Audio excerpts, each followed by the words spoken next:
पिछले लेक्चर में हमने बात की थी लोगरिथमिक फंक्शन की, है ना। उसका प्रांत, परिसर, ग्राफ, किस तरीके से वो बिहेव करता है, ये सारी बातें हमने सीख ली थी। आज के लेक्चर में हम बात करेंगे चर घातांकी फलन की। किसकी बात करेंगे भैया? चर घातांकी फलन, जिसको बोलते हैं अपन इंग्लिश में एक्सपोनेंशियल फंक्शन। ठीक है, इसकी बात करेंगे। उसके नाम से पता चल रहा है आपको, चर घातांकी, यानी कि एक ऐसा फलन जिसके घात में चर हो, जिसके घात में चर हो, जिसकी पावर में एक चर हो, उसको बोलते हैं चर घातांकी फलन।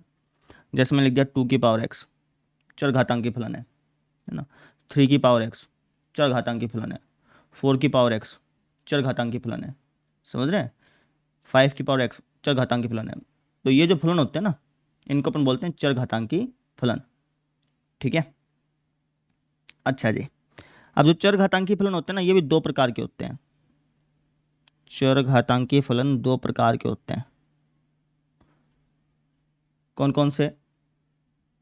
एक तो होते हैं कॉमन एक्सपोनेंशियल फंक्शन, ठीक है, और एक होते हैं नेचुरल एक्सपोनेंशियल फंक्शन।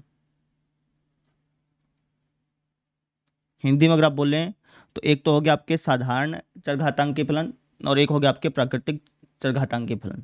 मैं इंग्लिश में लिख रहा हूँ क्योंकि अपने ने जो लोगरिथम में पढ़ा था ना, उसमें भी हमने इंग्लिश में पढ़ा था, तो वो ज़्यादा समझ में आता है। ठीक है, तो मेरे कहने का मतलब ये है कि जो एक्सपोनेंशियल फंक्शन होते हैं, ये 2 प्रकार के होते हैं।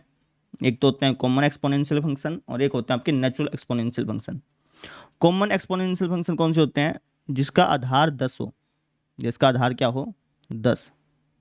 जैसे मैंने लिख दिया 10 की पावर x, तो कॉमन एक्सपोनेंशियल फंक्शन है। ठीक है, 10 की power sine x, common exponential function है। ठीक है ना। 10 जिसका आधार होगा ना, ऐसा चरघातांकी फलन जिसका आधार 10 हो, उसको अपन कॉमन एक्सपोनेंशियल फंक्शन बोलते हैं भैया। जैसे 10 की पावर कोस x, कॉमन एक्सपोनेंशियल फंक्शन हो गया। ठीक है, हालांकि मैथमेटिक्स में कॉमन एक्सपोनेंशियल फंक्शन का इतना ज़्यादा यूज़ होता नहीं है, ज़्यादा यूज़ होता है नेचुरल एक्सपोनेंशियल फंक्शन का। लेकिन फिर भी मैंने आपको बता दिया कि हम जिसका आधार 10 होगा, उस ऐसा चरघातांकी फलन जिसका आधार 10 होगा, उसको अपन कॉमन एक्सपोनेंशियल फंक्शन बोलेंगे। ठीक है, अब बात करते हैं कि नेचुरल एक्सपोनेंशियल फंक्शन क्या होता है। नेचुरल एक्सपोनेंशियल फंक्शन वो होता है जिसका आधार क्या हो? सोचो क्या हो? ई हो। ई माने यूलर नंबर 2.78 समथिंग समथिंग। जैसे मैंने लिख दिया ई की पावर, जैसे मैंने लिख दिया लेट्स से ई की पावर एक्स, ये लिख दिया। तो ये आपका कौन सा एक्सपोनेंशियल फंक्शन है? नेचुरल एक्सपोनेंशियल फंक्शन है। जैसे ई की power sine x, natural exponential function है। ई की power minus x, natural exponential function है। एक ऐसा चरघातांकी फलन जिसका आधार ई हो, उसको हम प्राकृतिक चरघातांकी फलन बोलते हैं। और इसका ही ज़्यादातर यूज़ होगा, और यही मैं आपको पढ़ाने जा रहा हूँ, इसको नहीं पढ़ाऊंगा। ठीक है ना, इसका यूज़ ही नहीं होना, मैक्सिमम यूज़ इसका होना है। तो इसी का ही हम प्रांत, परिसर और ग्राफ ये पढ़ेंगे। तो देखते हैं कि इसका प्रांत क्या होता है, परिसर क्या होता है, ग्राफ क्या होता है। चलिए देखते हैं। तो अब हम देखेंगे कि जो हमारा नेचुरल एक्सपोनेंशियल फंक्शन है, प्राकृतिक चरघातांकी फलन है, दैट इज ई की पावर एक्स, इसका प्रांत क्या होता है ये अपन देखेंगे। ठीक है, इसका परिसर क्या होता है ये अपन देखेंगे, और इसका ग्राफ क्या होता है ये हम देखेंगे। ठीक है, क्लियर? तो सबसे पहले इसका प्रांत देखते हैं भाई, इसका प्रांत क्या है। तो इसका प्रांत होता है सारे के सारे सेट ऑफ रियल नंबर। आप यहाँ पे एक्सिस हैं, कोई भी वास्तविक संख्या रख सकते हैं, इसको कोई भी परेशानी नहीं है। तो इसका प्रांत हो गया सारा का सारा सेट ऑफ रियल नंबर। ठीक है, अब बात करते हैं कि इसका परिसर क्या होगा। तो आप खुद सोचिए, यहाँ पर मैं एक्स की जगह कोई भी रियल नंबर डाल सकता हूँ। जैसे मान लो कि एक्स की जगह मैंने 0 डाल दिया, तो मुझे क्या मिलेगा? ई की पावर 0 क्या होती है? 1, है ना। एक्स की जगह मैंने मान लो कि कोई नेगेटिव संख्या डाल दी, लेट से कि -1 डाल दिया, तो ई की पावर -1 क्या होगा? 1/e, that is 1/2.718 something something something something. 1/2 क्या आता है? 1/2 सर जी 0.5 समथिंग समथिंग आएगा, है ना। यानी कि मैं ये कह सकता हूँ कि x की वैल्यू तो मैं कुछ भी डाल सकता हूँ, लेकिन ये जो मुझे आंसर देगा, परिसर का मतलब क्या होता है कि आपका आंसर क्या आ रहा है ना, आउटपुट क्या आ रहा है आपका। तो x की वैल्यू तो आप कुछ भी डाल सकते हो, चलेगा, लेकिन ये जो आपको आंसर दे रहा है वो हमेशा 0 से बड़ा दे रहा है, 0 भी कभी नहीं देगा। आप खुद सोचिए ना कि एक्स में क्या डालोगे 0 बन जाए, 0 बनेगा ही नहीं। जीरो से हमेशा बड़ा बनेगा। तो इसका मतलब ये होगा कि इसका जो परिसर है वो है आपका जीरो से लेकर के इन्फिनिटी। ठीक है, अब इसका ग्राफ कैसा होता है वो समझ लीजिए। रफली ग्राफ बना देता हूँ। इसका ग्राफ याद रखना बहुत आसान है भाई।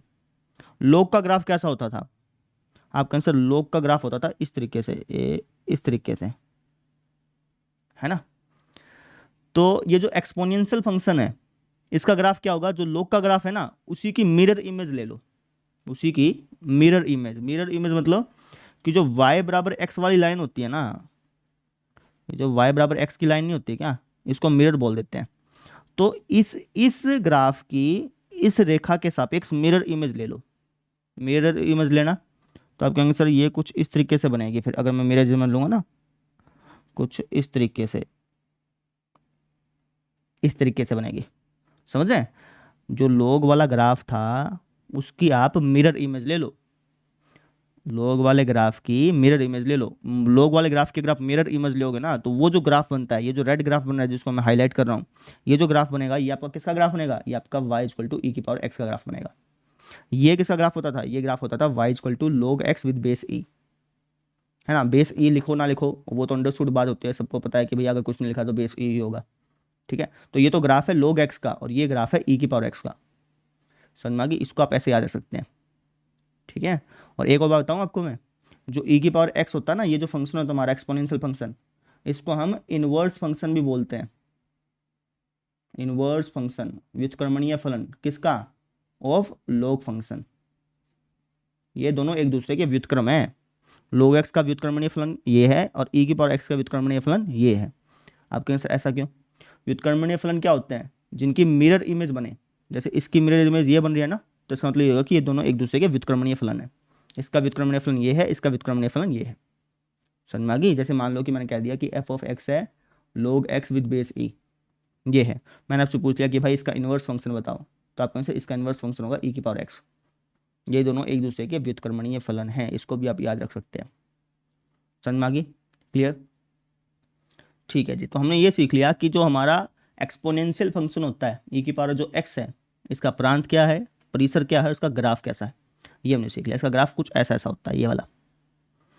ठीक है, आप चाहें तो जियो जैब्रा पे बना के देख सकते हैं, मैं बना के नहीं दिखा रहा हूँ, मैंने आपको लोग वाला फंक्शन बना के दिखा दिया था ना, ठीक वैसे ही आप e की पावर x का ग्राफ अपने आप बना के देख सकते हैं। क्लियर, ठीक है जी। तो अब हम बात करते हैं कि जो हमारा नेचुरल एक्सपोनेंशियल फंक्शन है, मतलब e की पावर x, इसकी प्रॉपर्टीज़ क्या हैं वो हम देखते हैं। जैसे लोग की हमने प्रॉपर्टीज़ नहीं पढ़ी थी, वैसे ही हम इसकी भी प्रॉपर्टीज़ पढ़ेंगे, लेकिन इसकी प्रॉपर्टी आप क्लास 9th में पढ़ चुके हो। जैसे अगर मैं आपसे पूछूं कि e की पावर x गुणा e की पावर y किसके बराबर होगा, तो आप कहेंगे सर बेस सेम है, पावर ऐड हो जाएगा। ये बात आपको पहले से मालूम थी, है ना। जैसे मैंने कह दिया कि यार e की पावर x अपॉन e की पावर y ये किसका बराबर होगा, तो आप कहेंगे सर बेस सेम है और भाग में हो रहा है तो ये घटा हो जाएगी। ये भी आपको क्लास 9 से मालूम थी चीज़ें। ठीक है, जैसे मैंने लिख दिया कि लेट से e की पावर x और इसकी पावर y ये किसके बराबर होगी, तो आप कहेंगे सर पावर के ऊपर पावर है तो ये गुणा हो जाती है ऐसे। ठीक है, तो ये इसकी कुछ प्रॉपर्टीज़ हैं, ये आपको पहले से ही पता है, तो इसलिए पढ़ाई भी नहीं जाती, क्योंकि ऑब्वियस सी बात है सबको पता ही होती है। ठीक है, मैंने इसलिए पढ़ा दी क्योंकि मैंने लोगरिथम की प्रॉपर्टी आपको पढ़ाई थी, तो लोगरिथम की प्रॉपर्टी पढ़ाई थी तो इसलिए मैंने आपको e की पावर x की भी प्रॉपर्टी पढ़ा दी। ठीक है, चलिए, तो मैंने आपको क्या क्या बताया, मैंने आपको दो फंक्शन के बारे में बताया, एक तो बताया लॉग फंक्शन के बारे में और एक बताया आपको एक्सपोनेंशियल फंक्शन के बारे में, है ना। लॉग फंक्शन दो प्रकार के होते हैं, एक तो होता है कॉमन लॉग फंक्शन, इंग्लिश में लिख रहा हूँ क्योंकि वहाँ पे ज़्यादा समझ में आ जाएगा बेटा, और एक होता है आपका natural log function. Common log function क्या होता है, कॉमन लॉग फंक्शन ऐसा होता है जिसका आधार जो है वो 10 हो। ठीक है, नेचुरल लॉग फंक्शन कौन सा होता है, जिसका आधार जो है वो हमारा क्या हो, ई हो, है ना। हमें पढ़ना होता है नेचुरल लॉग फंक्शन के बारे में, तो कहीं पर भी आपको मैथमेटिक्स में log x लिखा मिल जाए तो आप यही मान के चलते हैं कि इसका आधार ई है।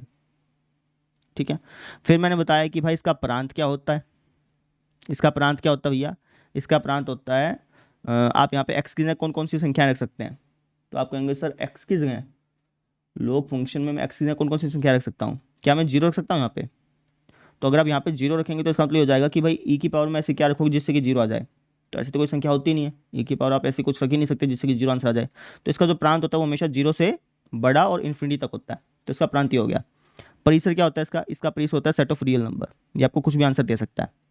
अच्छा जी, इसका ग्राफ कैसे बनता है मैंने बताया था आपको, आपके आंसर इसका ग्राफ बनता है हमारा, थोड़ा सा जूम आउट कर लूँ, इसका ग्राफ बनता है कुछ इस तरीके से, कुछ इस तरीके से, ठीक है। ये किसका ग्राफ है, ये हमारा log x का ग्राफ है विद बेस e, ठीक है जी। उसके बाद मैंने इसकी कुछ प्रॉपर्टीज आपको पढ़ाई थी, वो भी मैं आपको बता देता हूँ, थोड़ा सा जूम आउट और कर रहा हूँ। प्रॉपर्टीज क्या बताई थी मैंने प्रॉपर्टी बताई थी, पहली प्रॉपर्टी बताई थी कि log जो है वो गुणा को बदल देता है जोड़ के अंदर,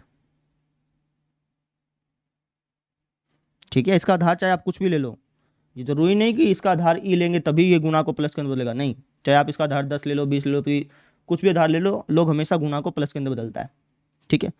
लोग घटा को बदल देता है किसके अंदर, लोग भाग को बदल देता है किसके अंदर, घटा के अंदर, ये बात मैंने आपको बताई थी। लोग पावर को किसके अंदर बदल देता है, लोग पावर को बदल देता है, लोग पावर को सर जी आगे फेंक देता है। तो ये मैंने आपको लोग के बारे में पढ़ा दिया था। फिर आज के लेक्चर में मैंने पढ़ाया आपको एक्सपोनेंशियल फंक्शन के बारे में। मैंने क्या बताया, मैंने ये बताया कि जो एक्सपोनेंशियल फंक्शन होते हैं ये भी दो प्रकार के होते हैं, एक तो कॉमन एक्सपोनेंशियल फंक्शन और एक आपके नेचुरल एक्सपोनेंशियल फंक्शन।